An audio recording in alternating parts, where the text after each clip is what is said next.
So, moving back into the NHL now, Gauthier, a younger prospect who was in the Flyers organization, requested a trade and ended up getting moved over to the Ducks. Which normally, while it is the trade itself was pretty big in the last week or so since all of this has kind of gone down.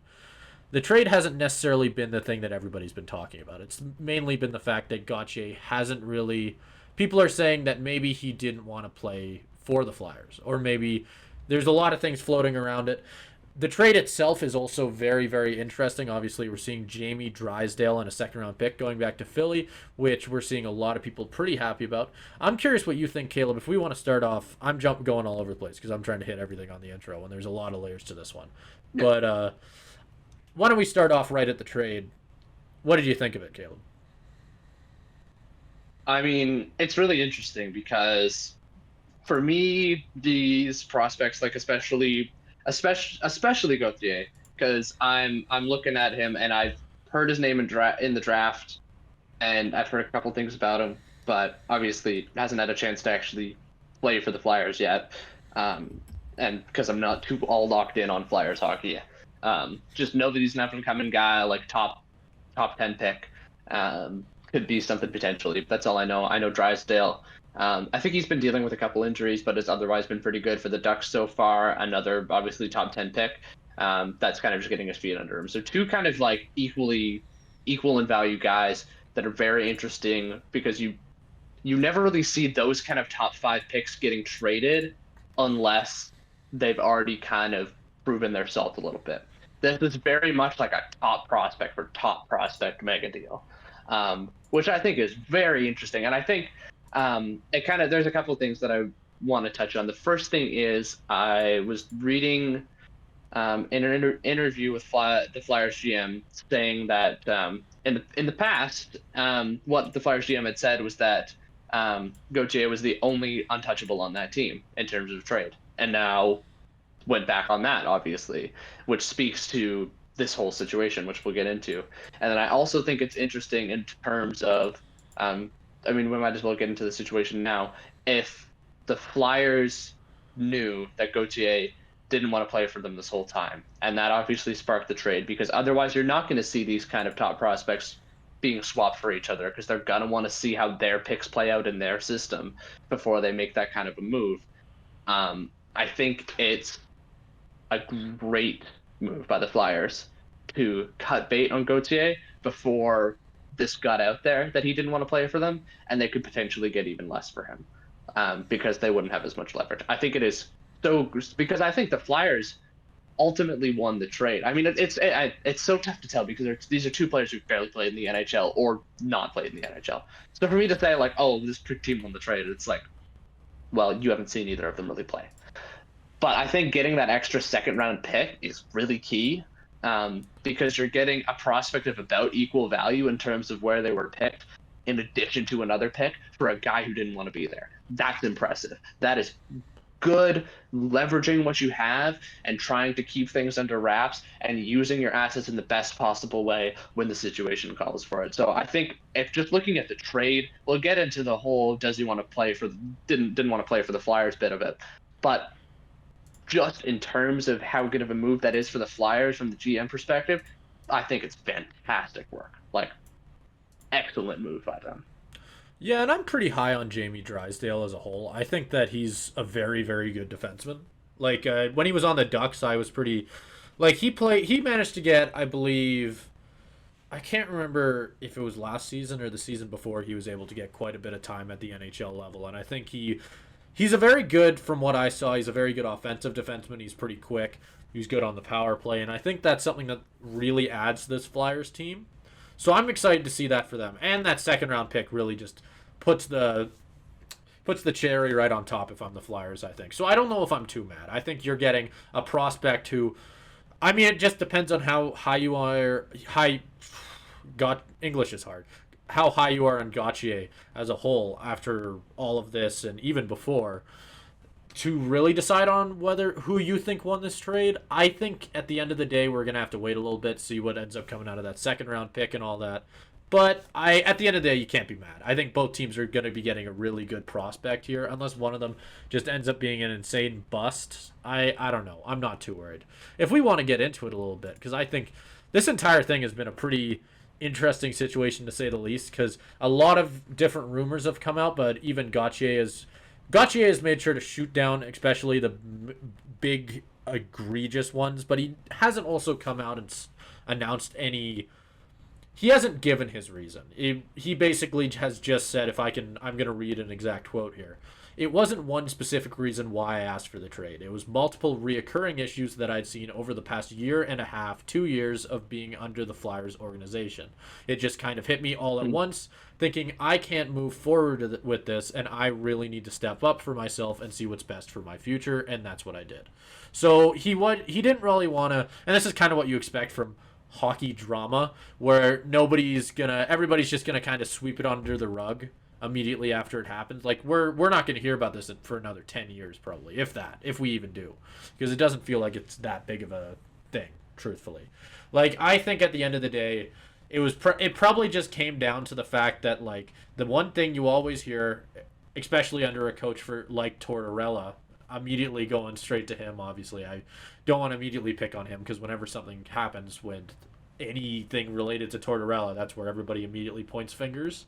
But it feels like the type of thing where maybe he didn't like Tortorella's style, maybe something had happened with management, maybe something he didn't like how he had been managed personally on whatever level.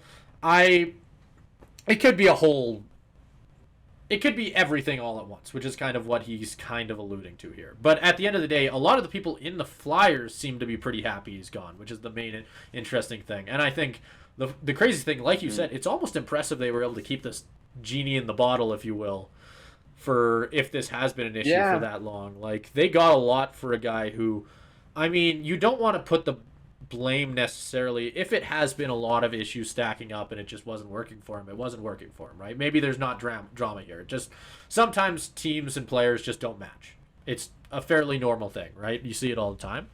But it feels like you could almost immediately look at this and think, maybe Gauthier is a bit of a problem in the locker room, right? Like, which maybe a bit of a diva. Yeah, which is where the thought is immediately, and why if this had came out before the trade happened, maybe they would have gotten a lot less, right? Like, because it becomes a lot harder to trade somebody with that type of reputation. Yeah, and I think that the main thing that I'm taking, like, a couple things out of what you said. First of all, I think it's important to kind of note that you said, like, sometimes players and teams just don't mesh, and that just kind of happens sometimes. Not necessarily with rookies, because this is something. It's not like it's completely unprecedented. Talk about the Philadelphia Flyers. You think about Eric Lindros refusing to play for the Nordiques and coming to Philly. But it is like that's probably the last major time that happened. Hey, it's something that's extremely uncommon because. But if you want to flame one, Adam Fox. Although Adam Fox, true. Although that was a little bit less, a little bit less high profile. Yep. But it is very interesting to see a younger player kind of take this kind of initiative to be like, I don't want to play here, and it's impossible to judge whether that's a diva move or like a genuine concern for us on the outside because we don't know what. Is happening inside the Flyers locker room. Maybe they're genuine concerns about locker room culture, whatever it may be that Gauthier had, where he's like, I literally cannot do this and I need to be moved to another team. And if that is true, I'm honestly all for him standing up for himself, especially as a younger player, someone who's 19, being able to do that. That is extremely impressive if it was a genuine issue where you were like, this is something I can't handle. There's something rotten about this franchise from the core. I can't do this. But then you don't know if it's a diva thing where it's like, was it just that there are certain like selfish needs that weren't being met, like he wanted to get called up faster. Maybe the beaches in LA were just a little bit too attractive, you know? Yeah, maybe he was a Pittsburgh Penguins fan growing up. I've seen some people point out that he was a Pittsburgh Penguins fan growing up, which probably wouldn't have prompted No, that you move. wouldn't think But so. If the Oilers yeah, came knocking but with a $950,000 contract, you'd see me in blue and orange real quick. yeah, which is true. But I think I really hesitate because this whole thing, like you said, it is hockey drama, really. I really We're never hesitate gonna putting a label on this 19-year-old kid's character because of this one thing, because you can try to draw so many conclusions on it, but we don't know. We're not there. We don't know who's in the right. We don't know who's in the wrong. So I don't think it's fair to label him either way. I think it's just prudent to look at it from an angle of obviously this wasn't working out for some reason. And so the fact that the Flyers got this a good return, great for them. The fact that Gauthier was able to find a potential new landing spot, good for him. Yep, and I don't disagree with you. If we want to move away from all this and into a bit more of a funnier thing that people have been, I'm gonna try and bring it up quick. Did you see the Zegras and Drysdale comments? I'm trying to find. I'm gonna quickly try and find. What is it? He's find the exact quote. He's missing his pissing buddy.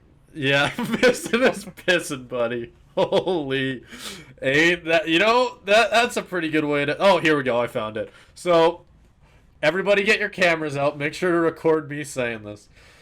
So this is Trevor Zegras talking about the Jamie Drysdale leaving him, which he was very sad about. We pretty much do everything together. We pee together. We get injured together. We sleep together. And, like, there's a couple of things in there that I don't judge. Like, listen, it's all okay. But peeing together is a little much, all right? I didn't need to know that in a hockey quote. Simon is all for independent pissing. Simon is not for pissing in pairs. Pissing in pairs is something Simon does not like. If Simon's going to take a stand against when anything... is this becoming a political episode? Holy crap. That just to be clear on this one, I have no issue with anything. I have no issue with anything else in there. But the funny thing that everybody keeps on pointing out is like, huh? So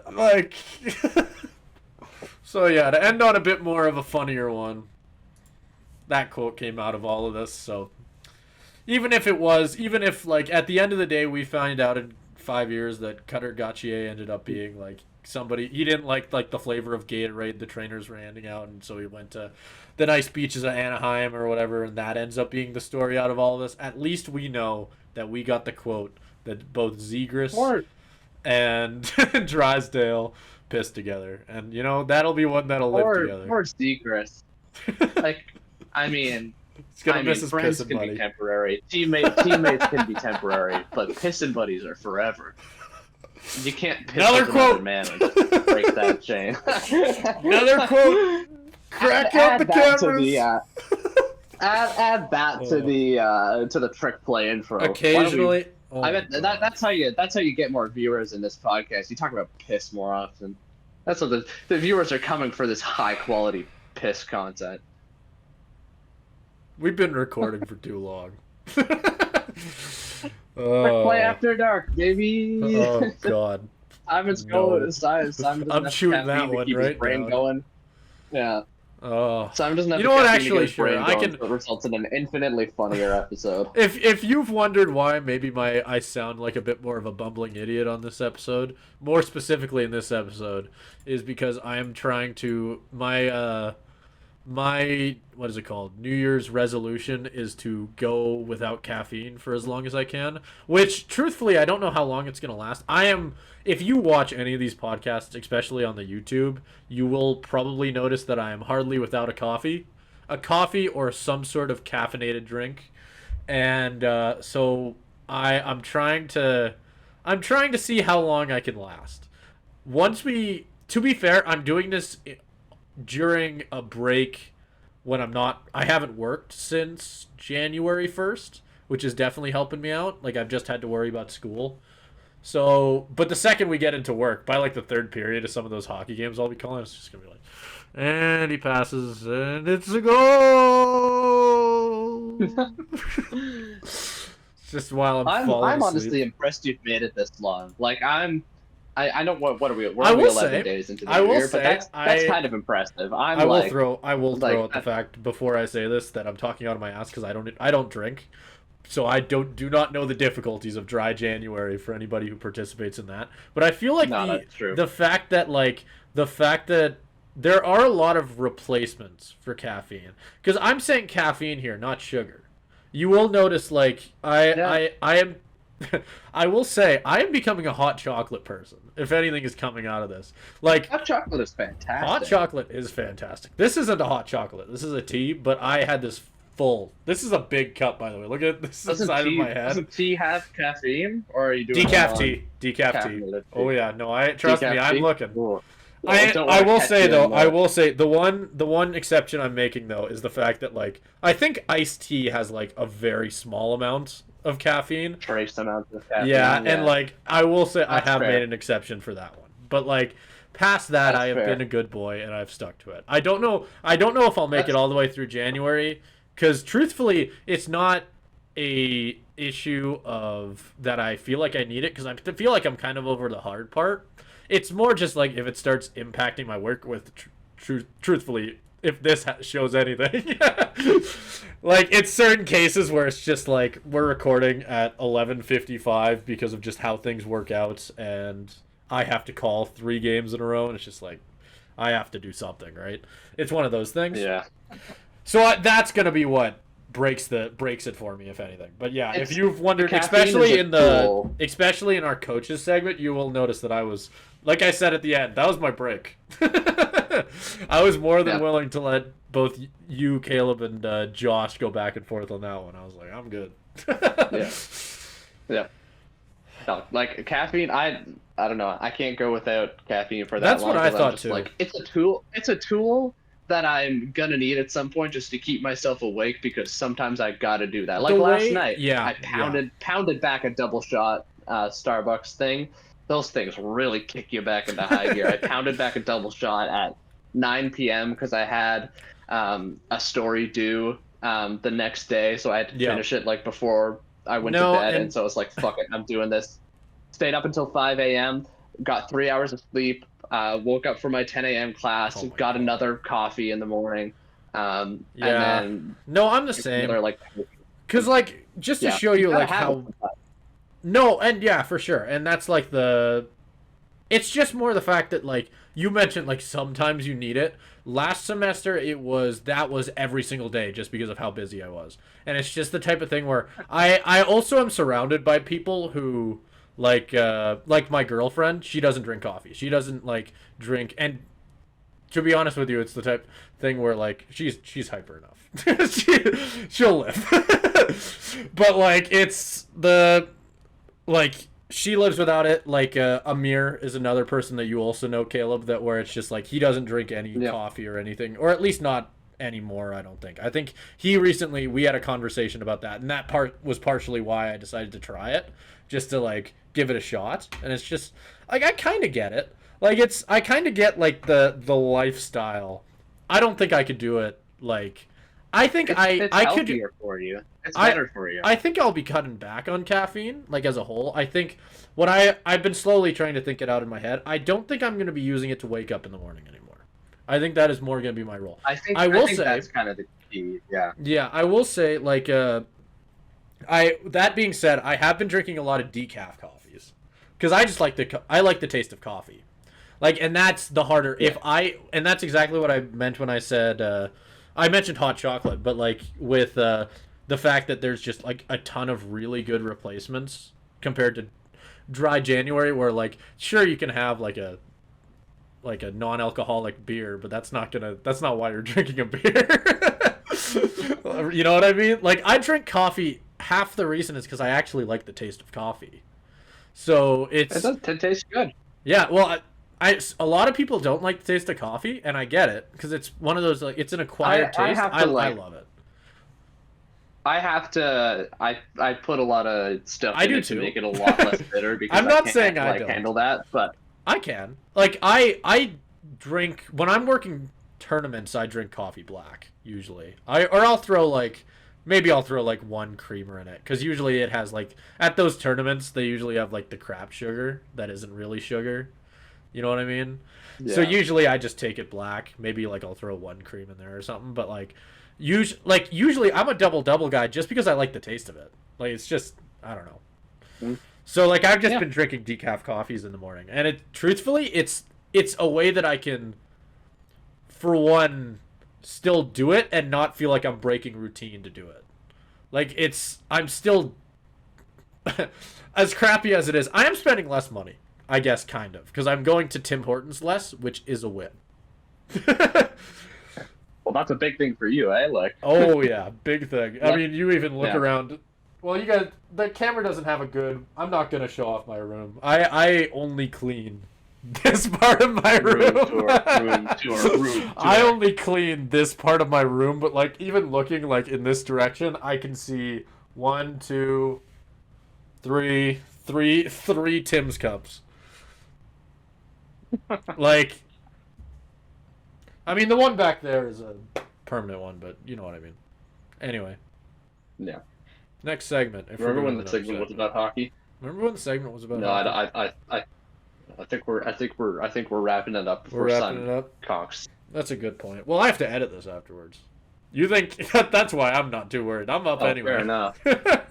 Fair enough. Yeah. All right. Next outro.